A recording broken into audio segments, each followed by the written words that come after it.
왜 피해자가 도망 나오지 못했냐, 왜 가만히 있었냐, 이런 식으로 적극적으로 대처 못했냐는 식으로. 예전 일인데 지금 와서 왜 이러냐, 이런 게 이슈가 많이 되잖아요. 몇 년 지났는데 지금 와서 그거를 왜 이제 와서 그러냐는데,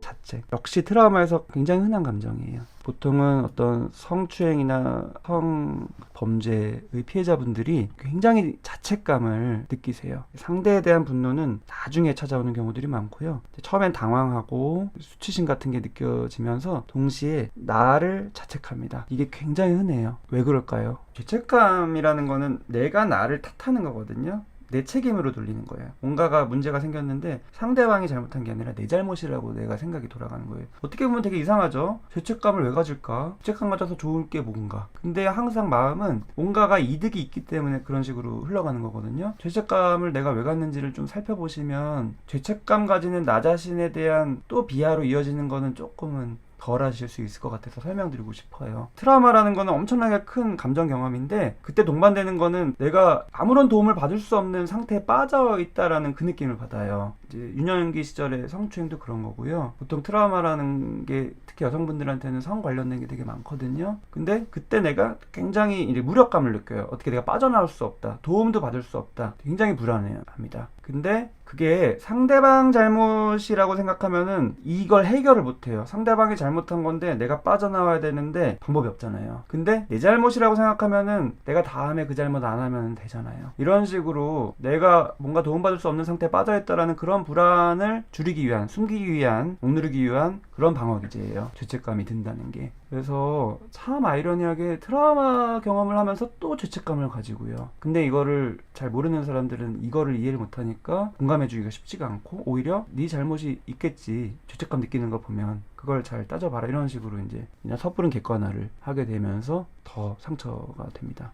좀 많이 이슈되거나 뭔가 기사가 되는 거 보면은 너무 무지하다는 생각이 저는 정말 많이 들어요. 내가 되게 무력해지거든요. 그 순간에 감정적으로 당황이 되고 몸이 굳어요. 너무 큰 감정을 겪으면. 그래서 저항을 못합니다. 아무리 성인이어도 힘이 세도 저항을 못해요. 자책하실 필요가 전혀 없고, 다 내 마음이 그러지 않고서는 견딜 수가 없어서 벽을 치느라고 당황이 되는 거고, 역시 벽을 치느라고 이제 해일이라고 하거든요. 해일이 내 감각이 마비되고 운동신경이 마비돼서 움직일 수가 없는 거예요. 근데 이제 그걸 모르니까 왜 피해자가 도망 나오지 못했냐, 왜 가만히 있었냐, 이런 식으로 적극적으로 대처 못했냐는 식으로 더 힘들게 하는 사람들이 있죠.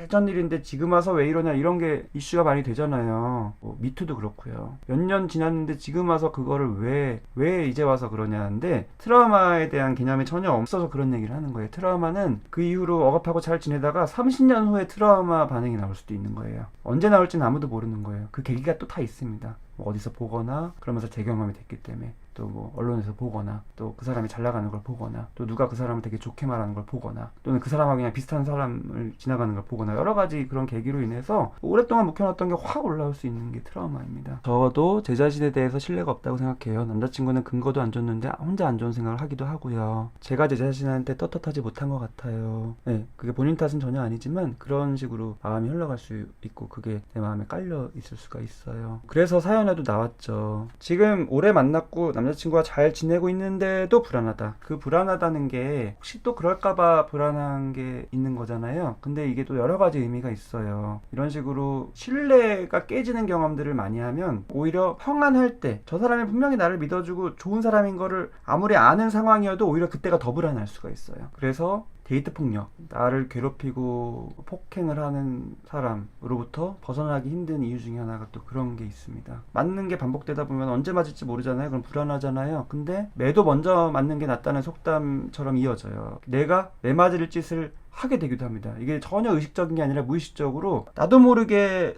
내가 당한 패턴을 유도하게 돼요. 그래서 배우자가 외도하거나 남자친구가 바람피거나 이런 경험을 반복적으로 경험하셨던 분은 이게 반복되다 보면은 너무 불안하거든요. 그래서 어떻게 하냐면은 내가 먼저, 쉽게 말하면 선빵을 때려요. 내가 먼저 외도를 하게 됩니다. 이런 말도 안 되는 상황으로 가게 되기도 하는 거예요. 사람의 마음이. 진케이님이 맞아요. 누군가와 잘 지낼수록 불안하고 혼자 초조하고 그래요. 사연에 제가 먼저 신뢰를 깨버릴까 하는 생각도 든다고 적으려고 했는데 제 제 생각이 너무 나쁜 것 같아서 사실 사연 내용에선 뺐어요. 충분히 이해합니다. 그럴 것 같아서 설명드린 거예요. 그게 본인 탓이 아니라는 거예요. 사람의 마음이 그렇게 흘러간다는 거예요. 내가 받은 그 기본적인 신뢰감의 상처 때문에, 그게 반복됐기 때문에, 미리 방지하기 위해서 너무 불안하거든요. 그래서 마음의 흐름들을 본인이 이제 발견할 때마다 절대로 자책하실 필요 없고요. 내가 오죽하면 이렇게 됐을까? 정말 힘들었나 보다. 어떤 게 힘들었지? 싫지만 그래도 조금씩 본인 감정을 살펴보시고, 표현하면 좋은데 여의치 않으면 우선은 본인 스스로라도 살펴보고